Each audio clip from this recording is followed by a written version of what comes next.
বিশ্বাস করেন ভাই, ইদানিং কিছু কিছু জিনিস দেখা আমি অবাক হইয়া যাইতেছি, প্রচণ্ড পরিমাণে অবাক হইয়া যাইতেছি।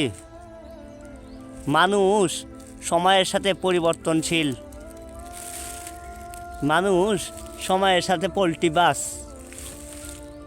এই কয়েকটা দিন আগেও যেসব ছেলে পুলে, যেসব মানুষ সেলফি তুলে পোস্ট দিত, আমার অভিভাবক, প্রিয় অভিভাবক ভালো থাকবেন, প্রিয় অভিভাবকের আজকে শুভ জন্মদিন।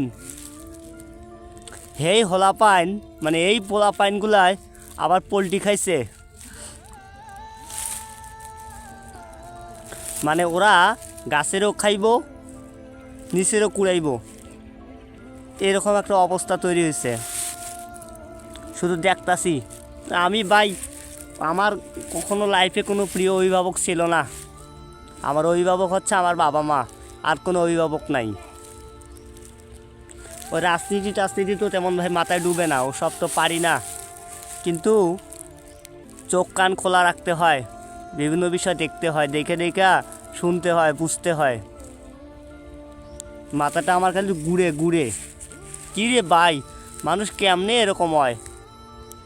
মানুষের তো একটা ব্যক্তিত্ব থাকা দরকার নাকি? হ্যাঁ, মানুষের তো একটা ন্যূনতম ব্যক্তিত্ব থাকা দরকার। সময়ের সাথে বদলে গেলে হইব, চলবো? মানুষ তো ওরে ব্যক্তিত্বহীন বলবো?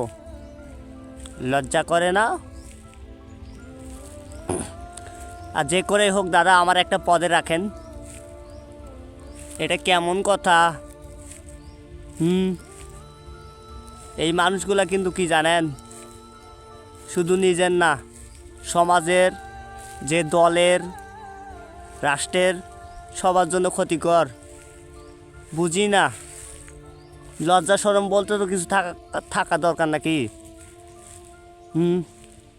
এরা কখনোই মানে অন্যের ভালোর জন্য কোনো কিছু করে না, শুধুমাত্র নিজের ভালোর জন্য সময়ের সাথে যে কোনো কিছু করতে পারে। কি কইতেছি কিছু বুঝতেছেন? বুঝলে বুঝ পাতা, না বুঝলে তেজপাতা, বুঝছেন? কারো ভালো সময় আসলে গুণকীর্তন করবেন, তাকে মাথায় তুলে রাখবেন, বলবেন আমিও ছিলাম, আমিও জানি। আর যখনই খারাপ সময় আসবে পেছন থেকে লাথি দিবেন, দূর সরা যা। এটা হয়নি, এটা হইব, এটা করা উচিত। তাই বলতেছি, যারা মাতা আছেন কর্ণধার, নিজের দলেই বলেন, দেশেই বলেন, আর যেখানেই বলেন, লোক চিনতে ভুল করিয়েন না, নাহলে ভবিষ্যতে আফসোস করতে হইবে। বুঝছেন?